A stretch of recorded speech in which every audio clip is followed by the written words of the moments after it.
सर्वसामान्यांच्या हक्काचा आवाज जागर जनस्थान। मराठी कुटुंबियांना दादागिरी करत शिवीगाळ करणाऱ्या परप्रांतीय इसमाला मनसेकडून चोप देण्यात आला होता।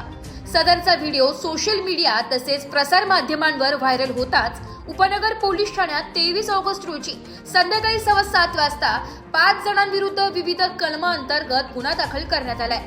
आज दिनांक 24 ऑगस्ट रोजी सकाळी 9:30 वाजता नाशिक रोड कोर्टात त्यांना हजर केले असता जामीन मंजूर करण्यात आलाय। अधिक माहिती अशी की जय भवानी रोड येथील परप्रांतीय रहिवाशी हा 4 चाकी गाडी शिकत होता तेव्हा प्लेझर दुचाकीवर शुभम लासुरे व त्यांची आई यांना धडक दिली।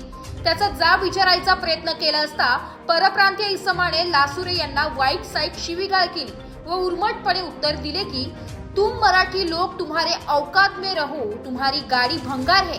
त्यानंतर मनसेचे पदाधिकारी ॲडव्होकेट नितीन पंडित, आदित्य कुलकर्णी, शुभम लासुरे आणि त्यांची आई, बहीण व वडील हे चर्चा करण्यासाठी सदर इसमाच्या घरी गेले। तेव्हा सुद्धा माफी मागायची सोडून त्याने वाईट साईड्स बोलल्याने मनसैनिकांनी चांगला चोप दिलाय। सदरचा व्हिडिओ सोशल मीडियावर व्हायरल होताच उपनगर पोलिसांनी 5 जणांवर कारवाई केली आहे। जागर जनस्थानसाठी संदीप नवसे, नाशिक।